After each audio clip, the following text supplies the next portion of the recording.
So a friend came out today because he thought that I could just like hammer the fender out so that I could take it to a mechanic and the mechanic could fix the under stuff and the suspension and everything so it could drive. That way a body shop won't say, whoa, you have to take it to a mechanic first. But I'm like, I got this fender skirt that has to be removed first. See this thing? Well, at least the Chilton's and the Haynes manuals call it fender skirt, if I remember correctly.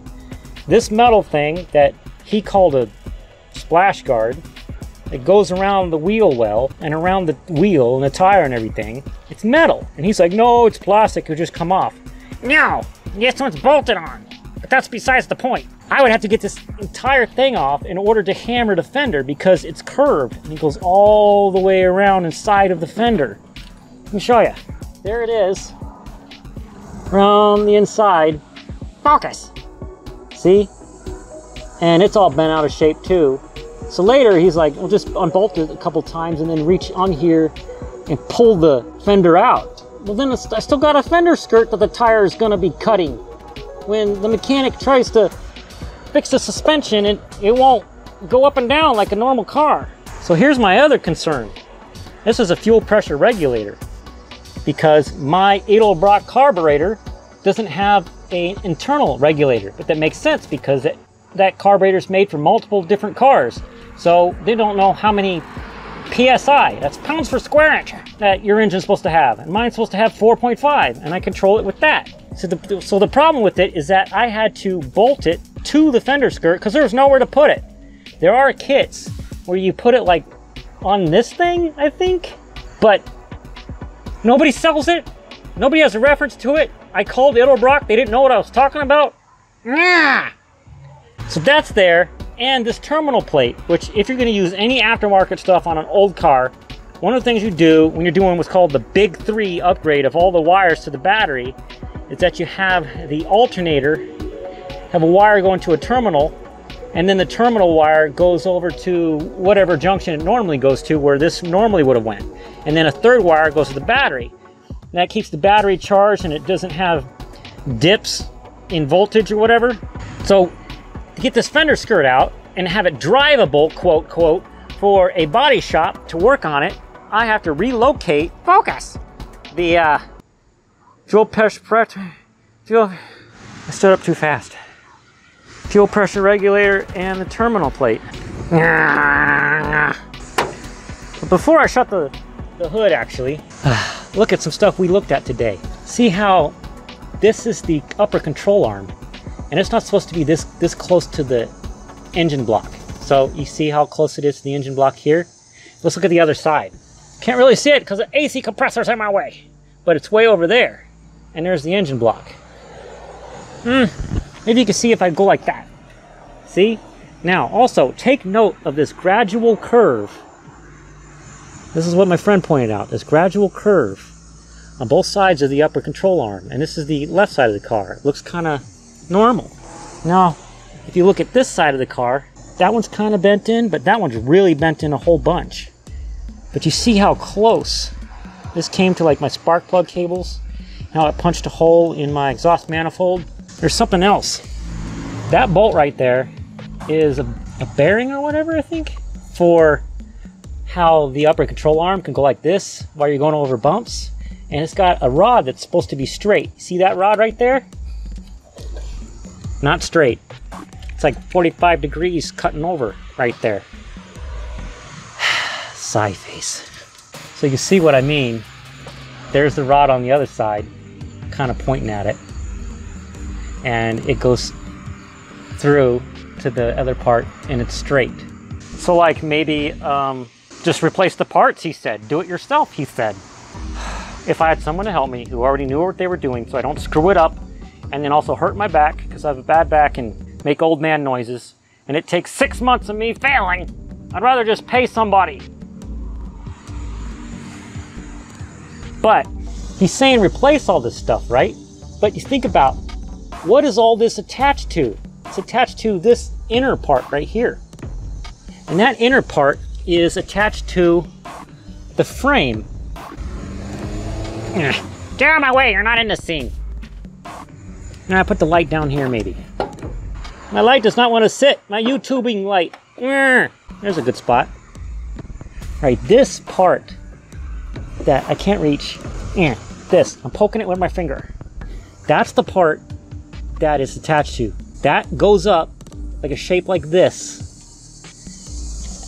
And is that part I was showing you a second ago.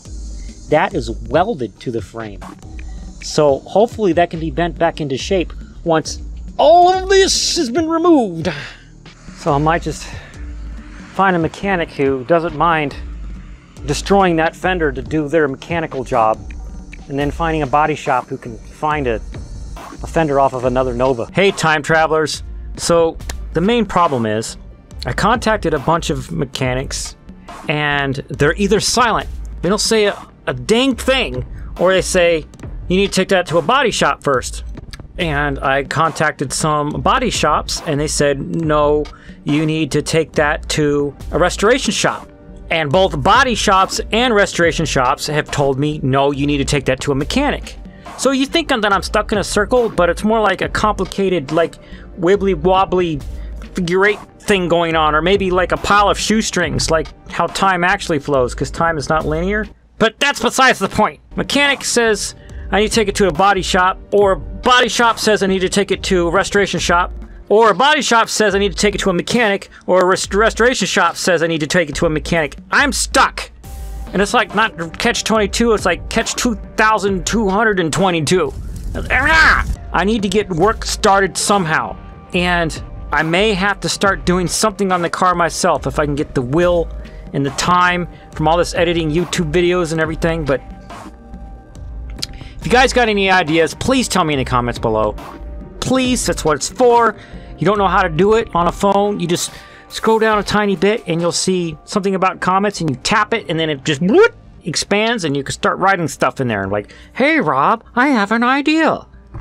That will totally save you loads of time and get this started, so then you could take it to a mechanic. So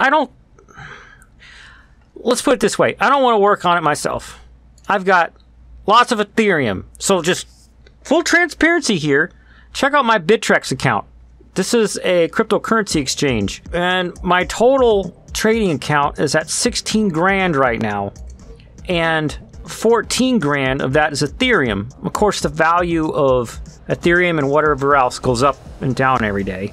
And basically, I had like under 3 grand of this for a long time because I earned some by mining Ethereum in 2017, and then it wasn't worth that much anymore, so I stopped mining. And then 2019, I bought like $100 of it. That turned into 3 grand February of this year, which is 2021. And that's not even all my Ethereum. I've got a little bit in Coinbase, and that's not just Ethereum, it's like all my holdings.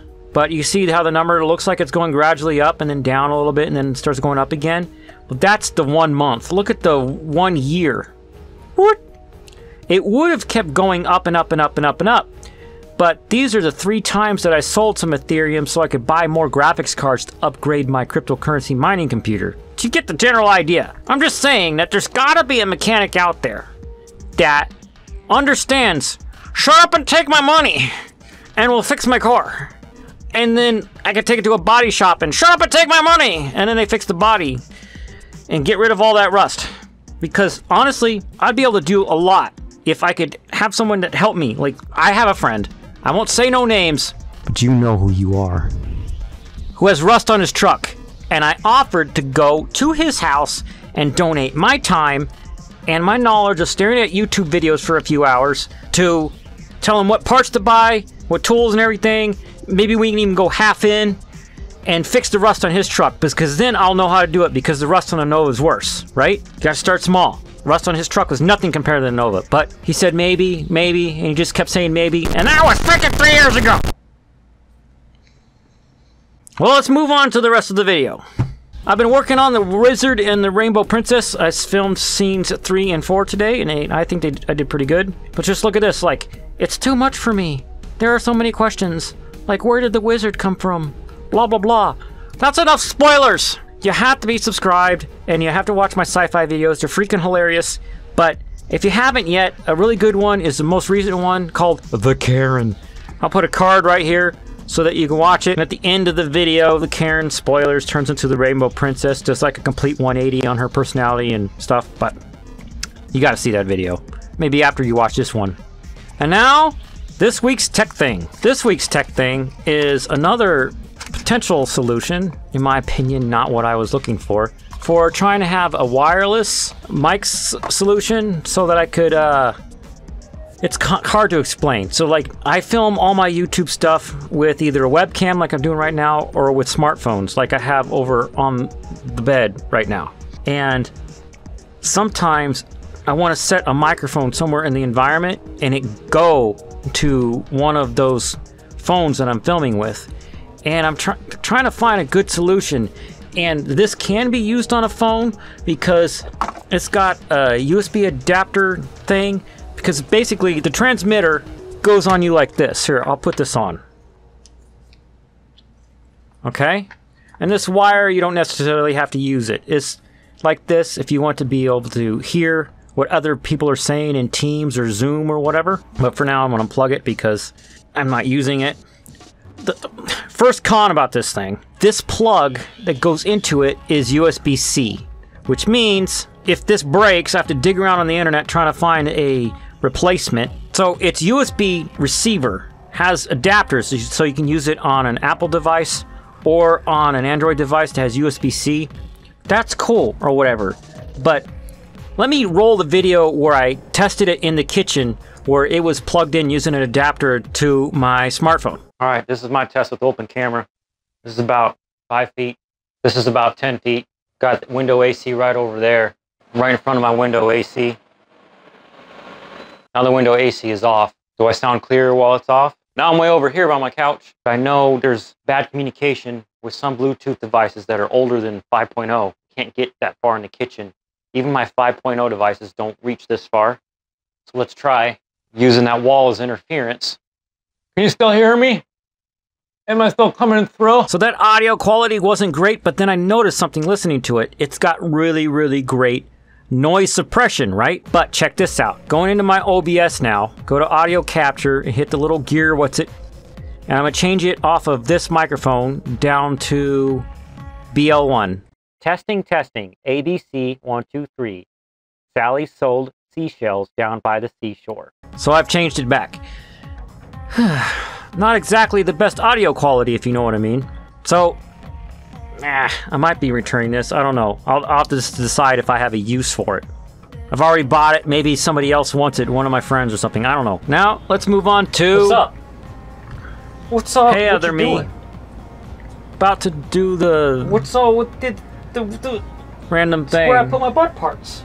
Why are you worried about your butt parts? You know, I had to film Scene 3 and Scene 4 of the Rainbow Princess and the Wizard, or whatever that episode's called. The Wizard and the Rainbow Princess.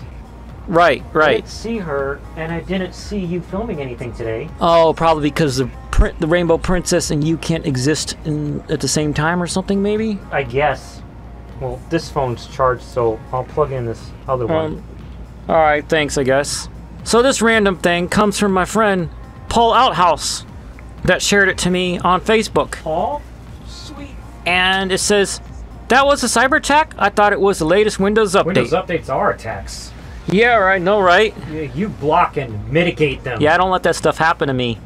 I fix it with registry settings, and I get my updates via PowerShell scripts that I run. You're a freaking genius! And now, dad joke time. Jinx! You're always kidding me with the jinxes. Just found out that... Go ahead, say it. Just found out the company that produces yardsticks won't be making them any longer. That's not funny. No, it's not funny. That's the point of a dad But joke. it's not even from your dad, so it's not even funny enough. I guess. I guess this is our awkward end screen. Didn't he text you any jokes this week? Well, we kind of had some jokes, but they weren't really dad jokes. Well, they're jokes from your dad, so... No, that's not what a dad joke is. Oh. So whatever. Well, whatever then.